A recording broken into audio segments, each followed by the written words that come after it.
عن الأنفال قل الأنفال لله والرسول فاتقوا الله نحمده ونصلي على رسوله الكريم أما بعد فأعوذ بالله من الشيطان الرجيم بسم الله الرحمن الرحيم رب اشرح لي صدري ويسر لي أمري واحلل عقدة من لساني يفقهوا قولي ان الذین کفروا، بے شک وہ لوگ جنہوں نے کفر کیا، ینفقون اموالہم، وہ اپنے مال خرچ کر رہے ہیں، کس مقصد کے لیے؟ لیصدوا عن سبیل اللہ، کہ لوگوں کو اللہ کے راستے سے روکیں، اللہ کے راستے سے روکنے کے لیے مال خرچ کرتے ہیں۔ کس کی طرف اشارہ ہے؟ اہل مکہ کی طرف۔ آپ کو معلوم ہے کہ تجارتی قافلے میں جو ان کو پیسہ ملا تھا وہ انہوں نے کس میں لگایا تھا؟ مسلمانوں سے جنگ کرنے میں۔ جنگ بدر میں جب ناکامی ہوئی تھی تو ایک اور انتقامی جنگ پر اکسانے کے لیے انہوں نے ڈھیروں مال خرچ کیا تھا۔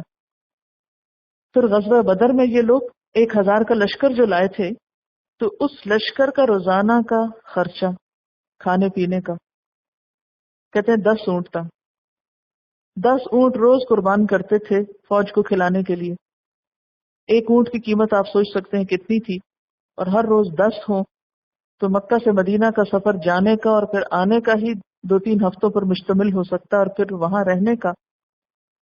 اور یہ تو صرف اونٹوں کا خرچہ تھا، آخر پکانے پر کچھ اور بھی لگتا ہوگا، خالی اونٹ تو ہی ابالتے نہیں ہوں گے۔ پھر اسی طرح ابو لہب کی بیوی مکہ میں کیا کہتی تھی؟ اپنے ہار کی طرف اشارے کر کے کہا کرتی تھی کہ محمد صلی اللہ علیہ وسلم کی مخالفت میں یہ ہار بھی بیچ ڈالوں گی، یعنی لوگوں کو آپ سے بدظن کرنے کے لیے اگر مجھے مال خرچ کرنا پڑا اور باقی مال خرچ ہو گیا تو یہ عزیز ترین ہار بھی بیچ کر آپ کی مخالفت میں لگاؤں گی۔ کیونکہ عموماً لوگ مال سے خرید لیتے ہیں نا دوسروں کے اوپینین کو، یہ ہر دور میں ہوتا رہا۔ تو اس دور میں بھی لوگ کیا کرتے تھے؟ حضور صلی اللہ علیہ وسلم کے خلاف اوپینین کو استعمال کرنے کے لیے مال خرچ کرتے تھے، اور دین کے خلاف۔ فرمایا کہ یہ لوگ اپنا مال خرچ کر رہے ہیں لوگوں کو اللہ کے راستے سے روکنے کے لیے۔ آج کل بھی ایسی کتابیں، ایسا لٹریچر چھاپتے رہتے ہیں لوگ، فی سبیل اللہ مفت بانٹتے ہیں کہ جس سے لوگوں کو اللہ کے راستے سے روکا جائے۔ فَسَيُنْفِقُونَهَا، پس ان قریب وہ خرچ کریں گے اس کو، یعنی ابھی اور بھی کریں گے۔ یہ صرف جنگ بدر اور احد ہی نہیں، آگے بھی انہوں نے ابھی بہت کچھ خرچہ کرنا ہے، لیکن نتیجہ ان کے حق میں نہیں ہوگا۔ ثم تکون علیہم حسرتاً، پھر یہ مال کا خرچ کرنا ان کے لیے حسرت بن جائے گا کہ کاش ہم اپنی اتنی پراپرٹی بیچ کر الیکشن نہ ہارتے۔ ثم یغلبون، کیونکہ جو پارٹی جیت جاتی ہے وہ تو کسی نہ کسی طرح اس سے ڈبل بنا لیتی ہے، اور جو بیچارے ہار جاتے ہیں ان کے لیے حسرت ہوتی۔ تو اسی طرح وہ لوگ بھی چونکہ مسلسل اسلام کے مقابلے میں نقصان اٹھانے والے تھے تو پچھلی زندگی میں سارا اسلام کی مخالفت میں خرچ کیا ہوا مال حسرت بن جائے گا۔ ثم یغلبون، اور پھر مصیبت یہ ہے کہ مغلوب بھی ہو جائیں گے۔ والذین کفروا، اور انجام کیا ہوگا؟ جنہوں نے کفر کیا یعنی توبہ نہ کی، الی جہنم یحشرون، وہ جہنم کی طرف اکٹھے کیے جائیں گے۔ لیمیز اللہ الخبیث من الطیب، جہنم میں اللہ کیوں ڈالنا چاہتا ہے ان کو؟ تاکہ ناپاک کو پاک سے الگ کر دے۔ یہ کیسے؟ ناپاک پاک سے الگ کیسے ہوگا؟ قیامت کے دن ہی اللہ تعالیٰ پکاریں گے، سورۃ یاسین میں آتا ہے وَامْتَازُوا الْيَوْمَ أَيُّهَا الْمُجْرِمُونَ، اے مجرموں آج چھٹ کر الگ کھڑے ہو جاؤ۔ یعنی ایک ہی گھرانے میں اگر نیک اور بد لوگ ہوں گے تو قیامت کے دن دونوں کو الگ الگ کر دیا جائے گا۔ یعنی دنیا میں تم ایک معاشرے میں رہ رہے ہو، ایک گھر میں رہ رہے ہو، لیکن قیامت کے دن الگ کر دیے جاؤ گے۔ وَيَجْعَلَ الْخَبِيثَ بَعْدَهُ عَلَى بَعْضٍ، اور خبیث کا بعض حصہ بعض پر ڈالے گا، یعنی خبیث پر خبیث کو ڈال کے پائل اپ کرے گا۔ فَيَرْكُمَهُ، پھر اس کو جمع کرے گا۔ رے کاف میم کا مطلب ہوتا ہے طے بطے کر کے ڈھیر لگانا۔ جیسے آپ نے دیکھا ہوگا گلی بازار کے کونے پر ایک شخص کوڑا پھینک جاتا نا، ایک شاپر پھینک جائے تو تھوڑی دیر میں کیا ہوگا؟ ایک اور لا کے پھینکے گا اور پھر ایک اور پھینکے گا، فَيَرْكُمَهُ، تو وہ کوڑے کا ڈھیر وہ اونچا ہو جائے گا. قیامت کے دن اللہ تعالیٰ بھی سارے خبیثوں کو اسی طرح ایک کے اوپر ایک رکھ کے ایک پلندہ بنائے گا. پھر کیا کرے گا؟ فَيَجْعَلَهُ فِي جَهَنَّمَ، سارے پلندے کو جہنم میں پھینکے گا. اللہ تعالیٰ تو ویسے بھی پھینک سکتے ہیں، یہ ڈھیر بنا کے اندر پھینکنے میں کیا حکمت ہے؟ آپ کو معلوم ہے نا کہ جب کوڑے کو جلایا جاتا ہے تو کیا کیا جاتا ہے؟ پہلے بکھیرا جاتا ہے کہ اکٹھا کیا جاتا ہے؟ اکٹھا کر دیا جاتا ہے. اس سے ایک تو ایندھن کی بچت ہوتی ہے کہ آپ مٹی کا تیل ڈال رہے ہیں تو تھوڑا سا ہی ڈال کے ایک دفعہ آگ بھڑکا دیں. اب ایک حصہ دوسرے کو جلائے گا، یعنی اکٹھا کر کے جب کوئی چیز جلائی جاتی ہے تو آگ خوب بھڑکتی ہے، آگ میں تیزی بھی ہوتی ہے اور بعض حصہ بعض کو جلاتا ہے. تو اس جلنے کی شدت کی طرف دراصل یہاں اشارہ ہے. فَيَرْكُمَهُ جَمِيعًا فَيَجْعَلَهُ فِي جَهَنَّمَ أُولَئِكَ هُمُ الْخَاسِرُونَ، یہی لوگ دراصل نقصان اٹھانے والے ہیں، انہی لوگوں کے لیے خسارہ ہے. قُل لِّلَّذِينَ كَفَرُوا، آپ کافروں سے کہہ دیجئے، اِن يَنْتَهُوا، اگر وہ باز آ جائیں، منع ہو جائیں، رک جائیں، یغفر لہم، تو بخش دیا جائے گا ان کے لیے، معاف کر دیا جائے گا ان کے لیے، ما قد سلف، جو پہلے ہو چکا، جو گزر چکا، یعنی پچھلی زندگی کے گناہ. وَإِن يَعُودُوا، اور اگر وہ لوٹیں گے، اعادہ کریں گے، وہی کچھ کریں گے جو انہوں نے پہلے کیا، فقط، تو تحقیق مدد گزر چکی ہے، سنت الاولین، پہلے لوگوں کی سنت یا طریقہ. اسلام کا ایک طریقہ ہے کہ وہ انسانیت کو بھلائی کی طرف بلاتا ہے. نبی صلی اللہ علیہ وسلم نے دین پھیلانے کی ابتدا جنگ و جدل اور قتال سے نہیں کی تھی. لوگوں کو واض و نصیحت کی، سمجھایا، دلائل دیے. لیکن جب لوگ نہیں مانے اور طرح طرح کی تکلیفیں آپ صلی اللہ علیہ وسلم کو پہنچائیں تو آپ صلی اللہ علیہ وسلم نے وہ جگہ چھوڑ دی. لیکن پھر بھی ان لوگوں کو جواباً نہیں ستایا. اس کے بعد ہجرت کر کے مدینہ تشریف لے آئے. یہاں آ کر جو بھی آپ کے خلاف طریقہ کار اختیار کیا گیا اس کے جواب میں آپ نے دفاعی اقدامات کیے. ایک جنگ گزر چکی ہے اور پھر سمجھایا جا رہا ہے کہ اس جنگ میں ہارنے کے بعد سبق سیکھو، اب بھی اپنی اسلام دشمنی سے باز آ جاؤ.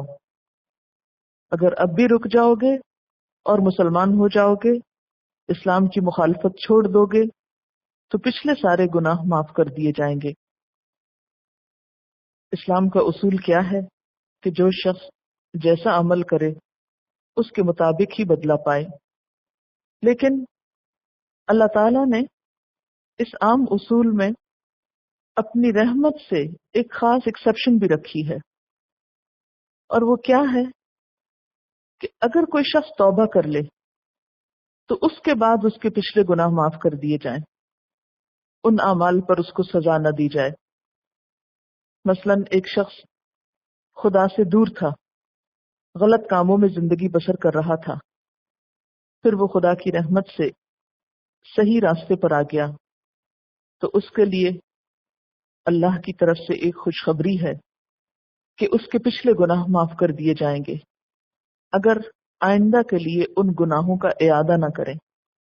اِن یہ شرط ہے پچھلے گناہوں کی معافی کی، اور اگر بار بار وہی حرکت کرے تو پھر یہ بھی نہیں کہ انسان بے وقوف بن کر دوسروں سے دھوکہ کھاتا رہے. ایسے میں مفسد شخص کو پکڑنا اور اس کو سزا دینا، اور اگر اس شخص کا کوئی قصور اللہ کے حقوق سے متعلق ہے تو اللہ تعالیٰ کا بھی حق ہے پھر کہ جیسے چاہے سزا دے. فرمایا دو راستے ہیں، ایک تو یہ کہ پلٹ آؤ. اس سے کیا پتہ چلتا ہے کہ جنگ کے موقع پر بھی خیرخواہی مد نظر ہے. یعنی جنگ تمہیں ختم کرنے کو نہیں، تمہیں سبق سکھانے کو ہے. تم پلٹ آؤ، تمہاری معافی ہو جائے گی.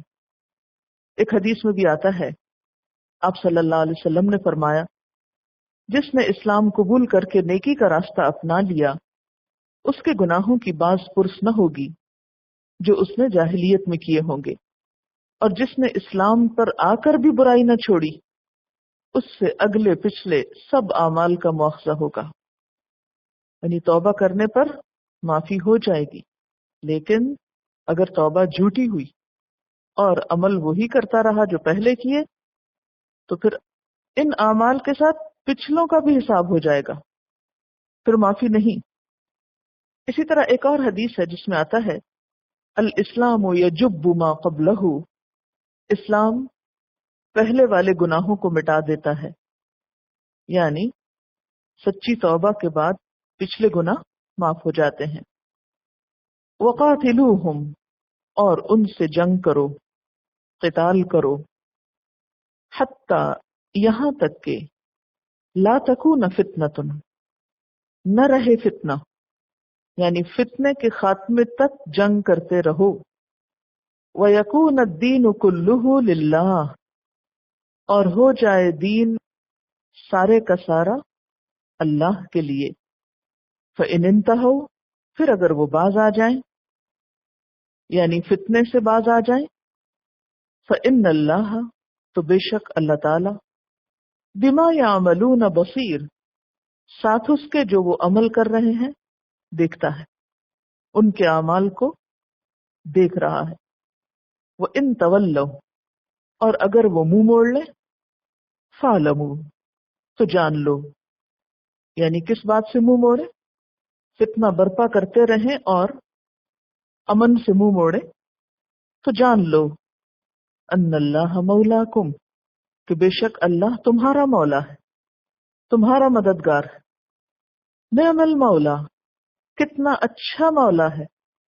ونعم النصیر، اور کتنا اچھا مددگار ہے. یہاں پھر پچھلی ہی بات کو مزید دہرایا گیا کہ کفار سے جنگ کرو حتیٰ کہ فتنہ ختم ہو جائے. یعنی جنگ کا مقصود کیا ہو؟ نمبر 1 فتنے کا خاتمہ، اور نمبر 2 وَيَكُونَ الدِّينُ كُلُّهُ لِلَّهِ، اللہ کے دین کا غلبہ. یہ 2 وجوہات ہیں. پھر اگر یہ فتنہ و فساد ڈالنے سے باز آ جائیں، دین کے راستے میں رکاوٹیں نہ کھڑی کریں، تو اس پر اللہ تعالیٰ دیکھ رہا ہے، انہیں کچھ نہیں کہا جائے گا. اور اگر یہ باز نہیں آتے تو پھر اللہ تعالیٰ تمہاری مدد کرے گا. کس کی؟ جو اللہ کے دین کی مدد کریں گے. یہاں 2 لفظ قابل غور ہیں. نمبر 1 فتنہ، اور نمبر 2 الدین. فتنہ کیا چیز ہے جس کے خاتمے تک جنگ کرنے کے لیے کہا جا رہا ہے؟ فتنے سے مراد ہر وہ معاندانہ کوشش، معاندانہ کیا ہوتی ہے؟ جس میں دشمنی پائی جائے، اناد پایا جائے. ہر وہ کوشش جو اسلام کی راہ میں رکاوٹ بن رہی ہو، اسی رکاوٹ کو راستے سے ہٹانے اور اسلام کی راہ صاف کرنے کا نام جہاد فی سبیل اللہ ہے. یعنی جہاد کا مفہوم کیا ہے؟ مثلا آپ اللہ کے راستے میں چلے ہیں، آپ اللہ کی طرف جانا چاہتے ہیں اور دوسروں کو بھی ساتھ لے جانا چاہتے ہیں، تو شیطان کا روز اول سے یہ طریقہ رہا ہے کہ وہ اس راستے کو خالی نہیں چھوڑتا، پرامن نہیں رہنے دیتا. اس میں بہت سی رکاوٹیں ڈالتا ہے. اور آپ کو یاد ہوگا کہ ابلیس کے ہتھ کنڈے جو آپ کو بتائے گئے تھے، ان میں بہت سے ہتھ کنڈوں کا ذکر تھا جو شیطان کی طرف سے ہوتے ہیں. شیطان کے علاوہ کچھ انسان بھی اس راستے میں رکاوٹ ڈالتے ہیں. خود انسان کا اپنا نفس بھی ڈالتا ہے. تو خواہ انسان کا نفس ہو، خواہ شیطان ہو، خواہ انسان ہو، یا کوئی حکومتیں ہوں، انڈیویجولز ہوں یا گروہ ہوں، جو بھی طاقت، جو بھی کوشش ایک انسان کو یا امت مسلمہ کو اس راستے پر چلنے سے روکے گی، اس کو آگے سے ہٹانا جہاد کہلاتا ہے. اس میں زبان بھی استعمال کی جائے گی، ہاتھ بھی استعمال کیا جائے گا، قلم بھی استعمال کیا جائے گا، اور تلوار اور اسلحہ بھی استعمال کیا جائے گا، اور ہر ایک کا اپنا اپنا موقع ہے۔ یعنی جہاد کا مطلب کیا ہے؟ جد و جہد، کوشش۔ کس چیز کی کوشش؟ ہر اس رکاوٹ کو ہٹانے کی کوشش جو انسان کو اللہ کے راستے پر چلنے نہ دے۔ وہ طاقت کوئی بھی ہو سکتی ہے، کسی بھی شکل میں آ سکتی ہے، تو ہر وہ طاقت، ہر وہ چیز جو آپ کو اپنے رب کے راستے پر چلنے نہ دے، اس کو ہٹانا کیا کہلاتا ہے؟ جہاد۔ اب ذرا امیجن کریں، آپ ایک سڑک پہ جا رہے ہیں یا ایک راستے پہ چل رہے ہیں، اتنے میں راستے میں کوئی چیز آ جاتی، آپ یہ نہیں کر سکتے کہ اس کے اوپر سے کود کے جائیں یا پھلانگ کے جائیں، اور وہ چیز ایسی ہے کہ جو آپ کا راستہ روک رہی ہے۔ مثلا راستہ چلتے ہوئے کئی بیریئر آ جاتے ہیں، کبھی کوئی رسی باندھی بھی ہوتی ہے، کوئی زنجیر باندھی بھی ہوتی ہے، کبھی کوئی پھاٹک آ جاتا ہے، کبھی کچھ۔ آپ امیجن کر سکتے ہیں کہ سڑکوں پہ طرح طرح کے جو بیریئرز ہوتے ہیں، تو اس بیریئر کو جب تک ہٹایا نہ جائے آپ اپنا سفر جاری نہیں رکھ سکتے۔ بالکل اسی طرح اللہ کے راستے پر آپ چل نہیں سکتے جب تک بہت سے بیریئرز آگے سے ہٹائے نہ جائیں۔ ان بیریئرز کو دور کرنے کا نام جہاد ہے۔ مختلف حالات میں، مختلف اوقات میں، مختلف زمانوں میں یہ بیریئرز، یہ رکاوٹیں، یہ چیزیں مختلف انداز سے سامنے آئیں گی۔ اس لیے ہر دور کے تقاضوں کے مطابق اسٹریٹجی بدلتی جائے گی۔ ہر ملک، ہر علاقے، ہر شہر، اس میں زبان سے لے کر قلم، اور قلم سے لے کر تلوار، اور تلوار سے لے کر ٹینک، اور ٹینک سے لے کر جو بھی سامان اسلحہ ہوگا وہ سب اپنے اپنے موقع پر استعمال کیا جائے گا۔ جب تک یہ جنگ کی شکل میں نہ بدلے اس وقت تک یہ جہاد ہے، اور جب جنگ کی شکل ہو تو اس وقت جہاد کے ساتھ اس کو قتال بھی کہا جاتا ہے۔ ٹھیک ہے، یعنی جہاد ایک وسیع تر ٹرم ہے، اس کا ایک حصہ قتال بھی ہے۔ یہاں پر قتال کی بات ہو رہی ہے کہ قاتلوہم حتی لا تکون فتنۃ، ان سے قتال کرو، اور ان سے مراد یہاں کون ہے؟ اس آیت کے دو معنی کیے گئے ہیں۔ ایک تو خاص اپنے کانٹیکسٹ میں مشرکین مکہ کی طرف اشارہ ہے کہ مشرکین مکہ سے تمہیں جنگ کرنا ہوگی جب تک کہ یہ فتنہ ختم نہ ہو جائے۔ اور فتنہ کون سا؟ نمبر ایک تو وہ رکاوٹیں ہیں جو انہوں نے مکہ میں ہوتے ہوئے ڈالی تھی، پھر مسلمانوں نے جگہ چھوڑ دی تو مدینہ میں آ کر بھی وہ اسلام پر عمل نہیں کرنے دے رہے، تو وہ رکاوٹیں ہٹانی اور زنجیریں کاٹنی ہیں۔ نمبر دو، فتنے کا معنی تکلیفیں پہنچانا، آزمائشیں کھڑی کرنا، مسلمانوں پہ عرصہ حیات تنگ کرنا، یعنی وہ ساری تکلیفیں اور وہ ساری مصیبتیں جو مسلمانوں پر ڈالی جائیں، کس غرض کو؟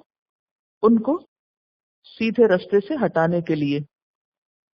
فتنے سے ایک مراد کیا تھا جو پہلے میں نے آپ کو بتایا؟ کیا؟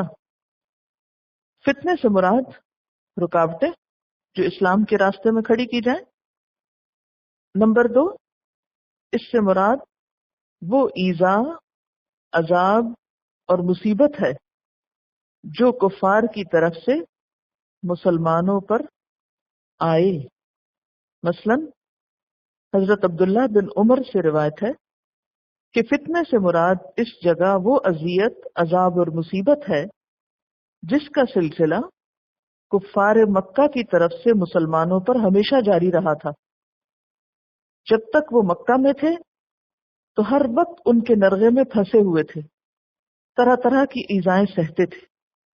پھر جب مدینہ کی طرف ہجرت کر کے آئے تو ایک ایک مسلمان کا تعاقب کر کے قتل و غارت گری کرتے رہے۔ مدینہ پہنچنے کے بعد بھی پورے مدینہ پر حملوں کی صورت میں ان کا غیظ و غضب ظاہر ہوتا تھا۔ تو پھر معنی کیا بنا کہ مسلمانوں کو کفار سے اس وقت تک قتال کرنا ہے جب تک کہ مسلمان ان کے مظالم سے محفوظ نہ ہو جائیں اور دین اسلام کا غلبہ نہ ہو جائے کہ وہ غیروں کے ظلم سے مسلمانوں کی حفاظت کر سکیں۔ پھر اسی طرح فتنے کا مطلب ستانا ہے، یعنی پرسیکیوشن جس کو آپ کہتے ہیں، یعنی جب تک کافر مسلمانوں کو ستا رہے ہیں، پرسیکیوٹ کر رہے ہیں، اس وقت تک مسلمانوں کو ان سے لڑنا ہے کہ پرسیکیوشن ختم ہو جائے۔ پھر اسی طرح فتنے سے مراد کفر اور شرک بھی لیا گیا ہے۔ حضرت عبداللہ بن عباس نے اس کی یہی تفسیر بیان کی ہے، یعنی مسلمانوں کو کفار سے قتال اس وقت تک جاری رکھنا ہے جب تک کہ یہ کفر اور شرک مٹ نہ جائے۔ اب آپ دیکھیے کہ ان سارے معنوں کو اگر ہم سامنے رکھیں تو اس کا مطلب کیا ہے کہ مسلمانوں کو جنگ کی اجازت ہے، کس لیے؟ فتنہ ختم کرنے کے لیے، یعنی ظلم و ستم ختم کرنے کے لیے، کفر اور شرک ختم کرنے کے لیے، اور وَيَكُونَ الدِّينُ كُلُّهُ لِلَّهِ، جس میں لِتَكُونَ كَلِمَةُ اللَّهِ هِيَ الْعُلْيَا دوسری جگہ پر آتا ہے کہ اللہ کے کلمے کا بول بالا ہو۔ لیکن اس کا مطلب یہ ہرگز نہیں کہ جب تک ساری دنیا مسلمان نہ ہو جائے اس وقت تک آپ ان سے لڑتے رہو یا جنگ کرتے رہو یا تلوار کے زور سے انہیں مسلمان کرنے کی کوشش کرو۔ اس میں ہم نبی صلی اللہ علیہ وسلم کا طریقہ دیکھتے ہیں، سنت میں دیکھتے ہیں تو کیا پتہ چلتا ہے کہ مکہ کے 13 سال آپ نے خود تکلیفیں اٹھائیں، ایذائیں سہی، لیکن جوابی کارروائی نہیں کی جب تک کہ میسج کنوے نہیں کر دیا۔ جب پوری طرح میسج کنوے ہو گیا، مسلمانوں کی تعداد بڑھ گئی، انہوں نے وہ جگہ بھی چھوڑ دی اور مدینہ آ کر پرامن طریقے سے رہنا چاہا، اور پیچھے سے پھر یہ ظلم و ستم کا سلسلہ جاری رکھے رہے، تو ایسی صورت میں پھر کیا کیا کہ ظلم اور کفر کے ہاتھ توڑے گئے۔ اب یہ ہے کہ اس آیت کی روح سے مسلمانوں کے اوپر ایک فریضہ، اور وہ کون سا فریضہ؟ فریضہ جہاد کا پتہ چلتا ہے۔ لیکن ہم اس آیت کو 2 معنوں میں لیں گے، ایک اس کے اپنے خاص کانٹیکسٹ میں، اور وہ کیا ہے کہ مدینہ کے مسلمانوں سے کہا جا رہا ہے کہ تم مکہ کے دشمنوں سے اس وقت تک لڑو گے جب تک کہ یہ فتنہ ختم نہ ہو جائے اور تم پرامن طریقے سے رہ نہ پاؤ۔ اور یہی ہم دیکھتے ہیں کہ مسلمانوں نے ان ساری چیزوں کا مقابلہ کیا جو ان کے راستے میں آئیں، اور جس طرح ہر سال وہ مسلمانوں پر حملہ آور ہوتے رہے، اور جنگ احزاب کی شکل میں تو پورا عرب امت آیا، لیکن بالآخر ایک وقت ایسا آیا کہ جس کے بعد امن ہو گیا اور یہ سلسلہ بھی ختم ہوا۔ دوسرا، اس آیت کا عام معنی ہے کہ حضور صلی اللہ علیہ وسلم کے بعد بھی دنیا میں مسلمانوں کو فتنے کے خاتمے کے لیے، ظلم و ستم کے خاتمے کے لیے جہاد کرنے کی اجازت ہے۔ لیکن یہ یاد رکھیے کہ جہاد کے اپنے اصول، ضابطے اور کچھ قاعدے ہیں، اس کے اپنے آداب ہیں۔ یہ نہیں کہ ہر انسان پرسنلی کچھ اجتہاد کر لے، یعنی جہاد اس وقت تک نہیں ہو سکتا جب تک کہ ایک باقاعدہ اسلامی حکومت نہ ہو اور اس کا کوئی امیر نہ ہو، کیونکہ جہاد کے لیے ایک امیر کا ہونا ضروری ہے، اور پھر باقاعدہ سوچ سمجھ کر حملہ کیا جائے گا۔ اور اس کے لیے ہم آگے دیکھیں گے کہ پہلے تیاری کا حکم دیا گیا ہے۔ مکہ میں مسلمانوں کو ہاتھ روکنے کا حکم کیوں تھا؟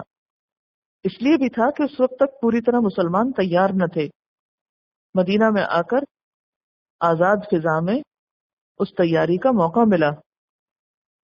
تو بہت سی چیزیں جو ہیں جو اس سے متعلقات ہیں ان کا یہاں پر تفصیلات کا موقع نہیں، لیکن بہرحال جہاد جو ہے وہ آپ صلی اللہ علیہ وسلم کی امت میں قیامت تک باقی رہے گا. یعنی اس آیت کو ہم صرف اس دور کے لیے خاص نہیں کریں گے بلکہ قیامت تک، لیکن شرط یہ ہے کہ اپنے آداب کے ساتھ اور مسلمانوں کی اجتماعی مصلحت کو دیکھتے ہوئے. وآخر دعوانا ان الحمد للہ رب العالمین. سبحانک اللہم وبحمدک نشہد ان لا الہ الا انت نستغفرک ونتوب الیک. السلام علیکم ورحمۃ اللہ وبرکاتہ.